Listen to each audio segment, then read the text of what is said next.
Hari ini perlu kami pertegas, kami datang ke sini atas pergub yang mau dikeluarkan nomor 2 tahun 2026. Dan catatan bagi pemerintah bahwasanya hal ini bukan hanya administratif, tetapi akan menghilangkan hak fundamental rakyat. Betul kawan-kawan? Apabila hak ini mampu untuk mereka hilangkan, takutan kami rakyat Aceh, mereka juga akan menghilangkan hak-hak kita lainnya. Kalau di pelanduk uronyo rakyat Aceh, long begah ni no bawasan di, so yang bertanggung jawab atas pergubnya. So berani bertanggung jawab. Siapa yang berani bertanggung jawab? Ini bukan cuma soalan dihapus, tapi siapa yang berani bertanggung jawab atas pergub ini? Cacat maladministrasinya.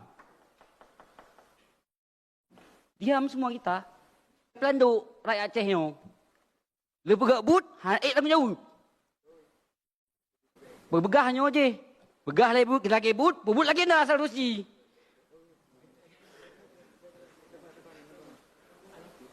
Nyo ulun begah, bahwasan ji halnya memang dicabut. Kamu dari Aliansi Rakyat Aceh meminta untuk ditindaklanjuti. So di dalam kebaliknya. Rakyat nak sajan urung-urung yang saja rakyat. Sepakat kawan-kawan? Kasih menop Prof Rustam lagi pegah. Aceh kan maju. Be apa mundur le urungnya. Sakalan Aceh lagi yo. Nyo bubut lagi nyo. Kasih. Mengatat. Si urangnya pegak pergub.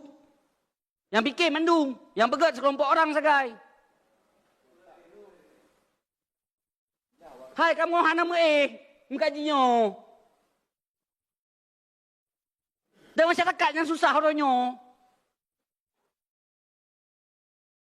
Hari ini bisa kami pastikan bahwasannya pemerintah Aceh menyusahkan rakyat Aceh. Yujak kena untuk penyelesaian desil. Harus ingat tugas wakah.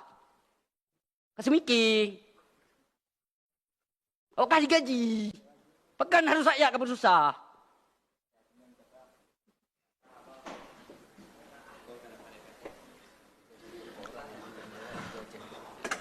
Ini sekali lagi kami minta dari Aliansi Rakyat Aceh catatan besar, yaitu kami meminta siapapun dalang dibaliknya, apabila pergub ini dicabut, maka wajib ditindaklanjuti.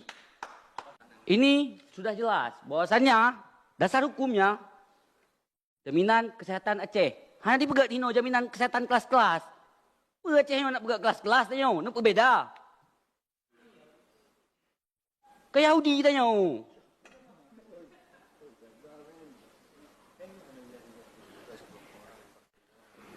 Nyo yang pegat kelompok orang yang bertanggung jawab semua masyarakat. Dampak efek pada semua masyarakat. Yang pegat umang tanya mendung hino. Coba pikirkan lebih matang lagi. Jangan dilihat skopnya hanya dari umum saja. Angka kemiskinan kita saja masih menengah ke atas. Yang dimaksud kaya seperti apa? Coba jelaskan kepada saya. Maksud kaya itu seperti apa? Dan satu hal lagi yang ingin saya sampaikan, bahwasanya kami dari Aliansi Rakyat Aceh, apapun yang terjadi, pergub ini wajib dicabut.